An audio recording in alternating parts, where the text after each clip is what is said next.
on the Lobo Sports Network. Lobo Basketball has been brought to you by New Mexico State Parks Boating and Safety. Be safe on the water. Lobos wear life jackets. PNM. Talk to us at pnm.com. Also brought to you by Route 66 Casino Hotel. Quality service and value. Get your kicks. This is the Lobo Postgame Show. Once again, Robert Portnoy.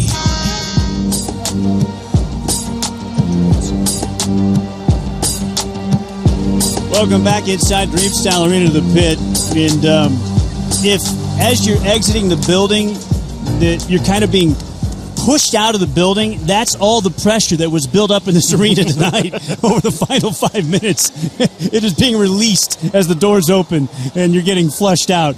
An unbelievable night. 79-75, the Lobos beat the rival San Diego State Aztecs in just a dandy of a basketball game, and hope that you caught it in person, and if not, you're able to be with us tonight on our Lobo Radio Network. The Lobos didn't have a dunk tonight. It didn't matter. In fact, it's the second straight game they didn't have a dunk. And it didn't matter on Wednesday against the Rebels. It didn't matter tonight against the Aztecs. Everguard Roofing and Everguard Solar, they donate $10 for every dunk to Allface. Allface serves over 2,500 kids and their families every year by teaching them how to prevent abuse and guiding those children as they recover from it. Help us give children back their childhood. Learn more by visiting allface.org. Wow. So excited. Had trouble getting through that one, Hunter. All right. New Mexico 79, San Diego State 75. We pause. Lots to do on the postgame show. Stay with us. Lobo Basketball from Learfield. Back inside Dreamstyle Arena, the pit on the Lobo Basketball postgame show. New Mexico 79, San Diego State 75 is your final. It is time to select our Subway sub of the game. It is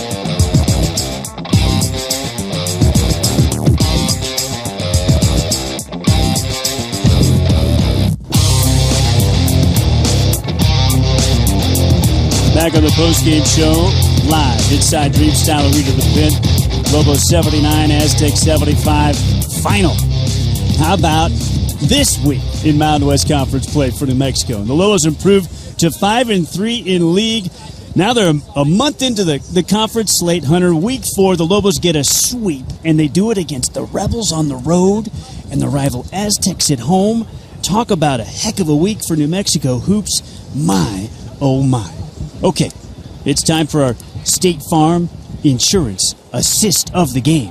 When teammates help each other out, great plays happen like this.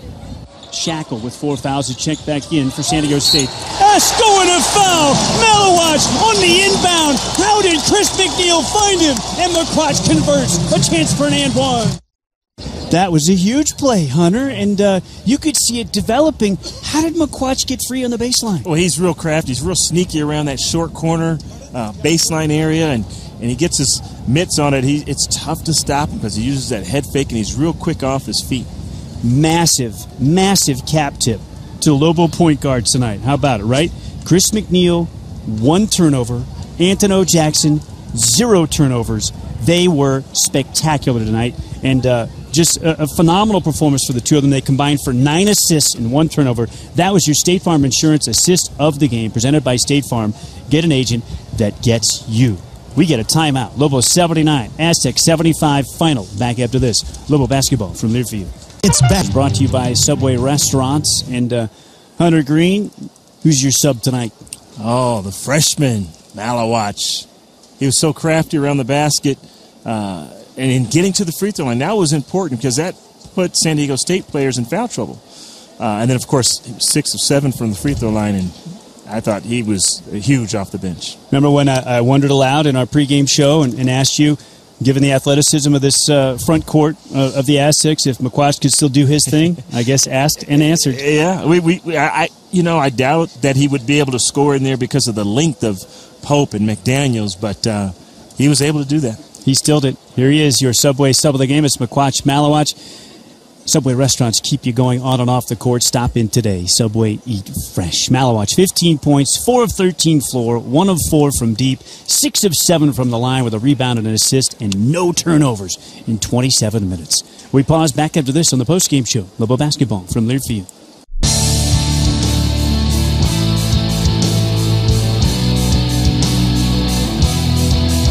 Welcome back on the Lobo Basketball Postgame Show. Lobo 79, Aztec 79, the final. Okay, time to select our P&M Reliable Player of the Game. And Hunter, who's your P&M Reliable Player of the Game tonight? Antonio Jackson, baby. No, 0 turnovers. That's the stat of the night. That's the stat of the night. Here he is, your game changer, Lobo point guard, Antonio Jackson. Jackson crossing over, nearly lost his footing, keeps the dribble alive, 11 to shoot. He is checked by Watson. Now 7 to go. Ant drives. Ant steps back. 2-point shot is good from 16 feet at the right elbow. Lobos up by 2, 77-75. There he is, your P&M Reliable Player of the Game, Antonio Jackson. P&M delivers reliable energy to you 24/7. We're committed community partners, adding cleaner resource, including more solar and wind energy. And we're working to build a strong, sustainable energy future for New Mexico. Talk to us at pnm.com, where you can manage your account and learn how to save money on your electric bill. Antonio Jackson, a career-high 24 points, 6 assists, and 0 turnovers. 8 of 12 fields, 6 of 10 3, 2 of 2 foul line, 1 rebound, and a steal in 28 minutes. Antonio Jackson, your P&M Reliable Player of the Game. We pause. Lobo 79, Aztec 75. More to come on the postgame show. Lobo Basketball from Learfield.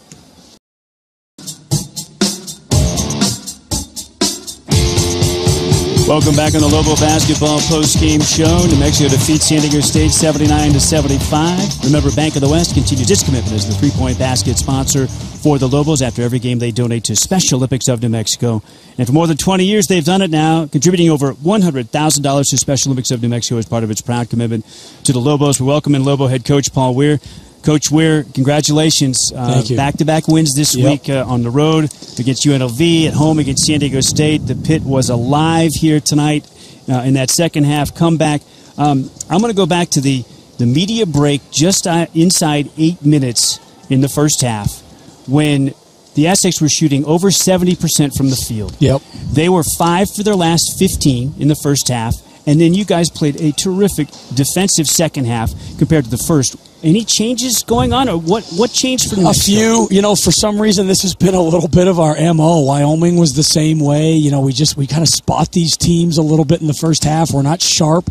I don't know whether the other teams are just really excited to be here and in the pit, and they're raring to go, and their game plan is ready for the press and this and that. And then as the game wears on, a little bit of them slips. I think it might just be a combination of a lot of things. But I came in at halftime, and it was pretty negative. The timeout since were good, but I said, hey, we've been here before. This was Wyoming.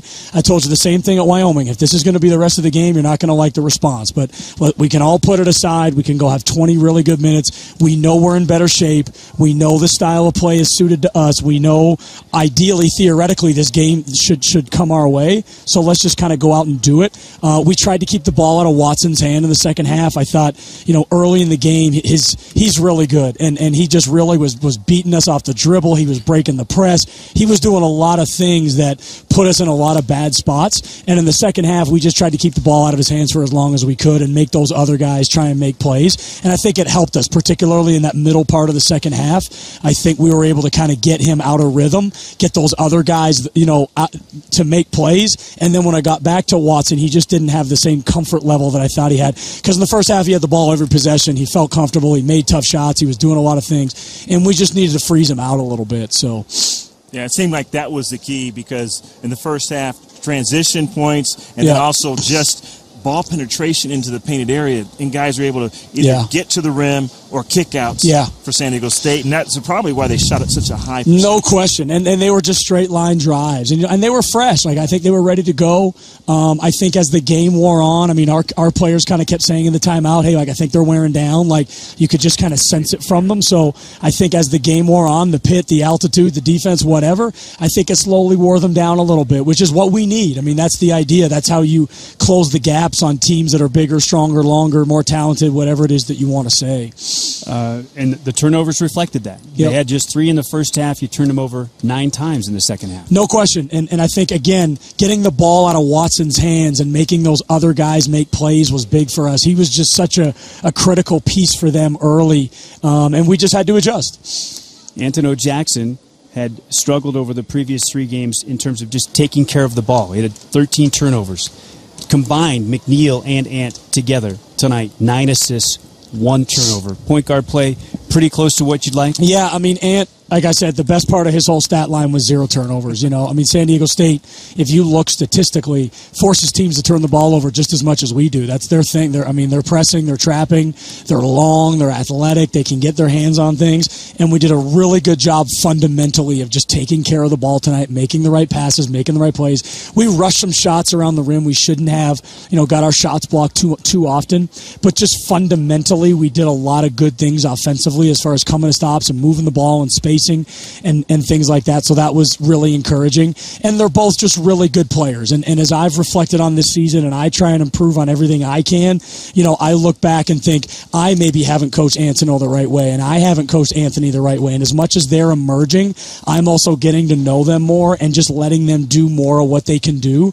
Early in the year, I probably overcoached Antono, and tried to put him in a box that really wasn't his box. I needed to give him a little more freedom. And that's what I'm starting to give him now. And that, again, that's on me. Like, that wasn't his fault. That's my fault. And same thing with Anthony, like he hadn't played a lot and I probably just pigeonholed him and put him in a, hey, he's a role player box. And I probably should have given more, and those guys, their emergence has been great. I'm really glad it's happened. I'm glad that even for my sake, it's happening now as opposed to I look back at the end of the year and have regrets. And that's just part of me growing and developing as a coach as well. Yeah, that's a good point. I always saw Antono as like a former player, teammate of mine, Kelvin Scarborough. Yeah. They try to make him a 1 or versus a 2. Exactly. Forget the number. Just He's go a ball play. player. Yeah, exactly right. Exactly right. And I thought he did a great job for you tonight. He did. He was terrific. He's done that lately. He did it against Wyoming. I thought that was big. When we came out here in the second half against Wyoming, he made some big shots. He did it early in Vegas, and he did it early and late tonight.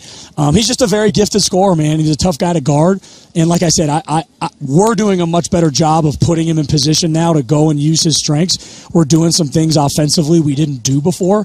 And I just feel bad it took me this long to figure it out. I thought defensively, it almost worked to your advantage that they got into a half court because McDaniels in transition no question. was tough to guard. You guys didn't have an answer for him. No question. And really, that's what they're good at. You take a bad shot, they block a shot, you turn it over. They're long, they're athletic, and that's something they're doing different this year than in years past. They've always been known for being a terrific defensive team, a terrific rebounding team, but maybe not a great offensive team. They're up over 10 points a game from last year. They're much more explosive offensively, and you have to guard San Diego State now. It isn't maybe like San Diego State teams of old. And, you can see their players, man. They're bringing former All-Mountain West players off the bench, they are loaded with talent. So, it's a hard game to guard. It's a hard game to score on. You can't make a lot of mistakes. I thought we made some tonight, but we made just not enough to come out with it, We talked about McQuatch in the pregame, and we wondered with their athleticism in their bigs, if he would still be able to do what he had done from those elbows in terms of driving, and you guys stuck with it. Yeah. And it ended up happening at the foul line, really. But I was so impressed that even against as athletic a team as the Aztecs are, that he was still able to do what he did, 27 minutes, 15 points, and doing his work at the foul line. No question. Well, and they had to play some different matchups. They put Montana out there. They played some different lineups, and he finally got some good matchups. Going against McDaniels and Pope, it's hard. They're long, they're athletic, they move, it's hard. But, he was able to get some other good matchups, which was good. And then fortunately for him, when he missed that layup, I just thought to myself, we got to get this thing for him, because that's the last thing I wanted, is for this to go the other way and him having to live with that as a freshman. So I'm really glad we're able to pull it out for his sake. It seemed like you were attacking from the short corner more so, because he was sneaking in there and getting in gaps. Yeah, no, that's part of that offense where we really just open the whole floor up. We don't put anyone in the post. We literally spread the floor. We put the guy in the opposite dunker spot, and we just kind of play and get out of that. We were trying to go inside a little bit. I thought it had varying degrees of success, but then as the game went on, it was like, as they wear down, same thing happened in Vegas. We just need to spread them and attack them, because they're starting to get tired now, and it just ended up working out well for us. How were you able to keep their rebounding from being a big or deciding factor in this game? I felt like at some point that piece of it might take over for a stretch, but it never seemed to. Yeah, I think realistically, the way we play defense is so different than anything else. Like, these teams are taking shots that they're not really used to taking. They're used to running a set, passing to this guy, he shoots, he rebounds, he goes back. But what we're trying to do is just take you out of that and make you go make a play, and no one really knows when you're shooting, when you're not shooting, when to go, when not to go, and it's really helped us out defensively on the glass. I had a thought. Because of all the switching and jumping that you guys do, and it just creates strange matchups all over the floor all the time. Yeah. But nobody's ever on an island defensively in any of those scenarios. And I almost feel like it sometimes puts the Lobo defense at an advantage because it induces somebody to do something that's a little bit out of their comfort zone. Yeah, no question. It of all the switching, and invariably you even saw late, they would run a ball screen, and next thing you know, Dane's guarding the ball screen. So it's like with all the switching, even you can't really quite predict exactly who's going to be on the ball. So as many times as we get hurt is as many times it also kind of, usually when we look at the film, it's like, hey, we had 6 really, really bad matchups that we didn't like, that we got beat on. But by the way, here's another 6 that they were trying to run, and we got really good. So a lot of times they kind of balance themselves out. Vlad, we had to be careful of tonight because they were really going at him, so we didn't play as much in the second half. I mean, we had some really small lineups out there with Jack and McQuatch and Dane, and just no bigs at all, and we were just trying to basically switch everything and keep them off balance. Yeah, I had noticed some of those switches where Furstinger was out on Watson. Yeah.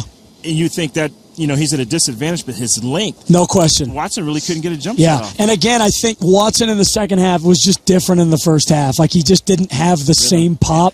I thought in the first half, Joe up there was on an island. He was cooking them, and in the second half, I think Watson wearing down and then getting the ball out of his hands so he didn't have that rhythm. That's how Antono gets. That's what I told the guys. Like, he's just like Antono. They start to get in a rhythm, and they're going to make hard shots, and they get going, and you can't stop them. You just got to keep the ball out of their hands for a while and see if you can break that rhythm a little bit. Have to ask about the timeout this time. You told us what you'd drawn up with a chance to go ahead and win the game against UNLV. What about in a tie game this time coming out of the timeout? Yeah, it was the same thing. It wasn't the same play. We ran something a little bit different, but it started with Anthony and was going to go to Antono. It was the same action we ended up doing in the last game as far as how it finished, but Antono just kind of went one-on-one and did his thing. How did it end up so often that Ant had a massive big on him, and they had to back off so far? Ant was able to shoot almost uncontested. Same thing. They were switching those ball screens, and that's why we kept doing it. So we were switching them, we were rolling them, and we're just leaving him on that, just the island you were talking about, and letting him kind of go to work. And early in the game, I could just hear them from the bench going, driver, driver, driver. He heard it, I heard it, and we're kind of like, okay, cool. Like, just if they're going to back off, you just got to square up and shoot that thing with confidence. Yeah. So, they were kind of giving him that shot, I think. And again, to their defense, he's a great driver. So if they're thinking to themselves, hey, we got to keep him out of the paint, we got to keep him from getting to the free throw line or passing, let's just take his shots and live with it. And fortunately, he was able to make a lot of big shots. Well, the first bye of your Mountain West career comes up. You guys have a week before your next date. How are you guys going to take advantage of that? I told him the only bad news out of the night is we're going right back to practice tomorrow. So we got here for a reason, and we're going right back to practice tomorrow. So that's how we got here, and I'm really appreciative for the winning, for them to understand hard work still means something in today's world. You know what I mean? And people might tell you other things. They're embracing it. They are, and we're just going to go right back at it tomorrow and go right back to work. So. Good for you. How long are you going to have that laptop in front of you tonight? Are you going to take an hour at least? I didn't sleep between UNLV and this game. It was just we had to get ready for San Diego State, and on those really short turnarounds on a team you've never seen before, it's just 24 hours a day trying to get caught up. We tell the guys, as long as you know them better than they know you, then we've done our job. And that's all. We're just trying to win every little thing along the way and hope at the end of a game like this, those things add up, whether it's the training, whether it's the shooting, whether it's the scouting, whatever it may be. I don't have all the answers by any means, but we're just doing what we do, and fortunately now we're able to get some wins. All right, a break till Colorado State next weekend here in Dreamstyle Arena. Enjoy the preparation. Thank you, man. Congratulations. Thank you very much. Thank you.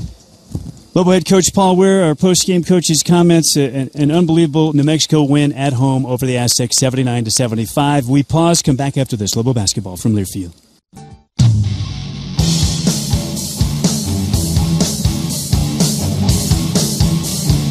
Welcome back on the Lobo Basketball postgame show, live inside Dreamstyle Arena, the Pit. 79-75. Lobos beat San Diego State. The particulars: New Mexico improves to 10-11 on the year and 5-3 in Mountain West play. The Lobos solidified their perch in third place in the conference. The Aztecs drop another. They lost at Fresno State. At home to Fresno State. Now they lose here to the Lobos on the road. They fall to 3-4 in league and 11-7 overall. Albuquerque Downs Racetrack and Casino is your home for winning entertainment, including simulcast racing.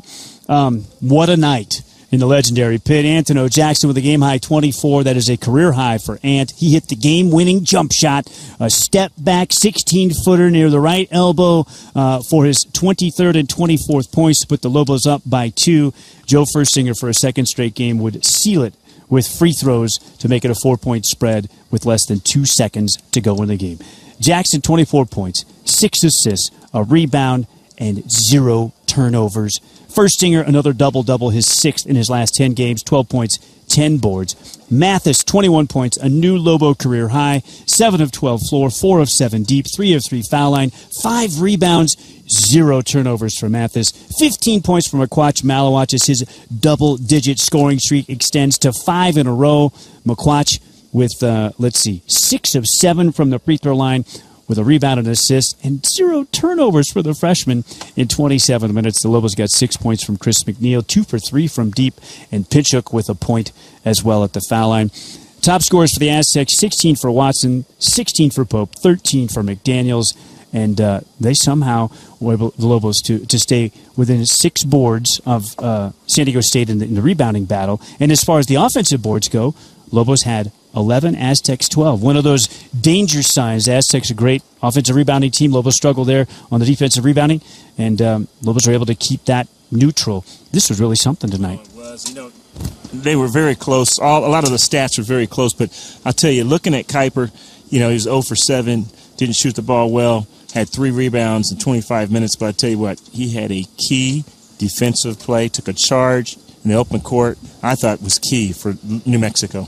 I think it's a fantastic observation, Hunter, and Coach Weir has pointed out on several occasions that when Dane doesn't score, he still does things that help this team win, things that sometimes don't show up in the box score, right. And he has been one of the most reliable and most dependable guys that Coach Weir has had in terms of playing defense and creating all those hustle stats that they love to track. Yeah, he's selfless. I mean, he does those little things that don't show up in the stat sheet.